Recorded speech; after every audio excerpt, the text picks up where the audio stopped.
तो सुशीला कार्की प्रधानमंत्री बन सकती हैं, ये एक थियोरी है, लेकिन इसके अलावा भी नेपाल में सत्ता के लिए अलग अलग थियोरीज, 4 थियोरी हैं जो नेपाल में इस वक्त खूब जोरों शोरों से चर्चा में हैं। वो इस रिपोर्ट से समझिए आप।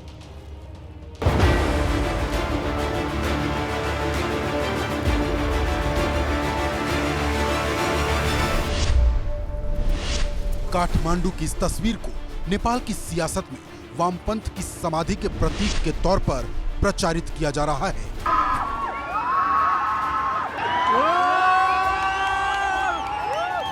कहा जा रहा है कि लाल झंडे की राजनीति अब नेपाल में अतीत का हिस्सा हो चुकी है। सवाल ये कि अब आगे क्या?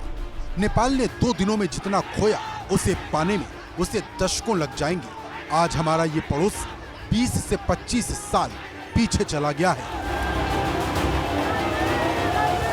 अब जिन 5 थ्योरी की चर्चा इस वक्त नेपाल की सत्ता और सियासत के संदर्भ में हो रही है, उसके मुताबिक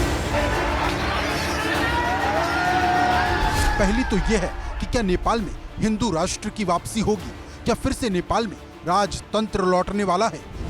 तीसरी थ्योरी यह भी है कि क्या सेना अपने हाथ में सत्ता ले लेगी। इन तीनों से अलग चौथा सवाल यह भी है कि क्या सत्ता जेनजी के हाथ में जाने वाली है। और 5वां विकल्प ये कि क्या बांग्लादेश की तर्ज पर कोई मॉड्यूल निकलेगा या फिर इन 5 से अलग कोई छठा किरदार नेपाल की सत्ता का प्रतिनिधित्व करेगा। 8 सितंबर को काठमांडू में जब प्रदर्शनकारी जुटे तो खबर यही आई कि सोशल मीडिया बैन के खिलाफ युवाओं का, खासकर जेनजी का प्रदर्शन है।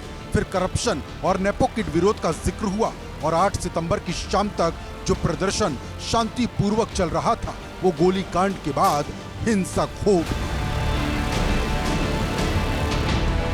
नेपाल के इतिहास में इस कयामत वाली क्रांति के पीछे कई चेहरे हैं। बालेन शाह से लेकर रवि लामिछाने और सुदन गुरंग जैसे लोगों के नाम लिए जा रहे हैं। इन तीनों को जेनजी के अलग अलग गुटों का समर्थन हासिल है।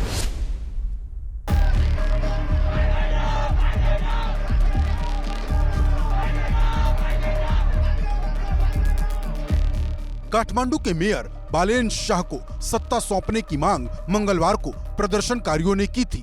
हिंसक विरोध के दौरान सड़कों पर नारे लगे थे।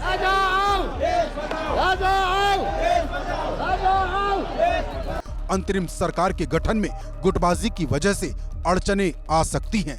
अभी सेना के साथ औपचारिक बैठक भी नहीं हुई है। नेपाल का आर्मी हेडक्वार्टर जंगी अड्डा में आज दिन भर वार्ताएं का सिलसिला जारी रहा, लेकिन लास्ट में ये खबर फैल गई कि अब आने वाला दिन में नेपाल के अंतरिम सरकार के प्रधानमंत्री बनेंगे सुशीला कार्की। वो सुशीला कार्की जो नेपाल के पूर्व प्रधान न्यायाधीश रह चुकी है। सुशीला कार्की के नाम पे बालेन शाह का और रवि लामिछाने का भी समर्थन आ गया है। हालांकि इसका औपचारिकता अभी तक नहीं की गई है, लेकिन ये संभव हो गया है कि कल तक में ये घोषणा हो जाएगी। सूत्रों के हवाले से खबर है कि सुशीला ने खुद भी हामी भर दी है। अब अगर सब तरफ से सहमति बन जाती है तो फिर बांग्लादेश वाला मॉड्यूल अमल में आएगा। पिछले साल बांग्लादेश में नोबेल पुरस्कार विजेता मोहम्मद यूनुस को अंतरिम सरकार का मुखिया बनाया गया था। यूनुस गैर राजनीतिक व्यक्ति हैं और सुशीला कार्की का भी राजनीति से दूर दूर तक लेना देना नहीं है। अपने देश में वो भी जाना पहचाना नाम है। There are 2 ways. One is the army will take all the power and they will run it, which Nepal army said that they won't do it. The second option is army will be in the backup and they will form the people's government or national government.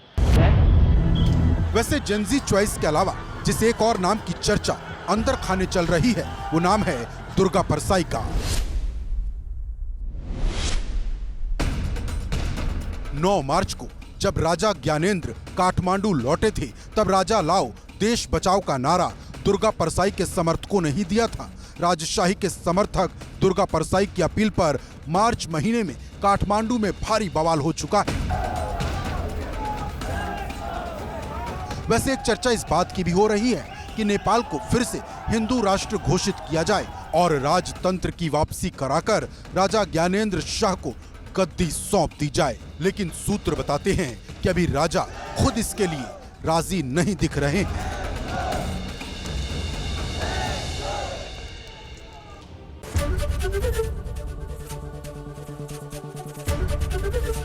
ABP Ganga, खबर आपकी, जुबान आपकी।